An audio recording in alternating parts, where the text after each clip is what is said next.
kas ir interesanti, pamanījāt, nevienu brīdi tik un tā neatvainojās.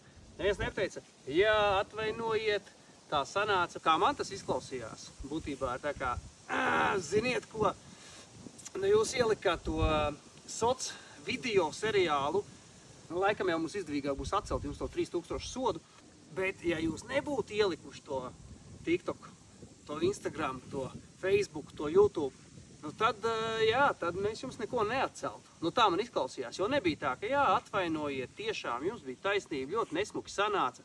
Te es personiski nedzirdēju tajā video neko tam līdzīgi, ja tajā sarunā. Līdz ar to, nu, ko es varu pateikt, nu paldies jums visiem, paldies šim sociālo mēdīju spēkam. Katrā ziņā ļoti jauki, ka mums ir tāda iespēja, ka mums esat jūs, sekotāji, Escape Town atbalstītāji. Brauciet uz Escape Townu, turpinam būvēt foršu parku, turpinam cīnīties par brīvību, izbaudam dzīvi, izbaudiet mūsu izveidoto stāstu, iziet mūsu misijas kampaņu. Līguma sodu atcēla, bet tālāk jau ir tā lieta par morālo kompensāciju.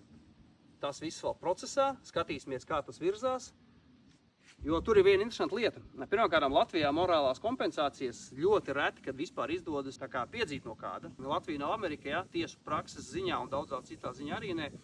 Pārsvarā tas ir pozitīvā nozīmē, bet šajā tiesu praksē nu ir tā, ka pirmkārt, ja mēs gribam sniegt iekšā šos 500 000, tad 11 000 ir jāmaksā tiesai par šo prasību. Protams, ja mēs uzvaram, tad to mēs dabūnam atpakaļ. Būtībā ir jāmaksā 10%.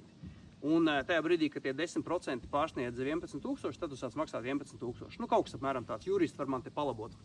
Un tad jā, tā ir tā viena lieta, 11 000, ok, varam likt iekšā, investēt šajā lietā iespējamību, ka mēs iegūstam to morālo kompensāciju, kompensētu tādā apjomā, nu, tikai tad, ja jūs kaut kādi juridiskie biroji redzat šeit reāli, ok, mēs gribam ar Escape Town sadarboties, mēs redzam šo situāciju. Šajā gadījumā tātad TL2 atzina, ka viņi kļūdījās. TL2 atzina, protams, viņi neatvainojās, bet viņi atzina, ka viņi kļūdījās. Viņi atzina, ka taisnība ir mūsu pusē, ka viņiem nebija pamats mums likt šo līgumu sodu un ka mums bija pilnīgas tiesības visdrīzāk tad iet prom no viņiem, jo kur ir lieta? Divas lietas, uz ko mēs būtu tiesā gājuši pret TL2 par to rēķinu. Pirmais būtu par to, ka līgums vispār nav spēkā, tāpēc, ka līgums ir noslēgts ar viltu, maldinot. Un tieši tas bija mūsu gadījums. Un ja līgums ir noslēgts maldinot ar viltu, tad līgumam nav juridiska spēka. Būtībā mums ar viņiem nekādas saistības nav un līgumsods vispār nevar pastāvēt. Es domāju, TL2 paši to saprata. Šajā gadījumā sanāk, ka joprojām morālā kompensācija izklausās ļoti jēdzīgs pasākums, jo viņi mūs pie sevis pārvilināja, samelojot. Tad šitā visa ņemšanās, mūsu laika tērēšana, video filmēšana un tā tālāk ļoti forši, jā, paldies. Varbūt kāds uzzināja tagad beidzot, kas ir Escape Towns no šiem video, ļoti jauki. Brauciet pie mums, izstāstat, vai uzzinājāt par Escape Town tikai no šiem TL2 seriāla rullīšiem. Ja nebūtu šis video seriāls, viņi visdrīzāk neatzītu savu kļūdu, ja. Šajā gadījumā kļūdu viņi atzina, bet kādā veidā viņi to izdarīja, nu jūs dzirdat, tas tonis, ja, ir tāds bišķīt, nu es nezinu, nelikās tā kaut kā pieklājīgi. Nevienu brīdi pat tagad viņi man nepateica atvainojiet, ka tā ir sanācis. Noklausieties vēlreiz to otro sēriju iepriekšējo, ja.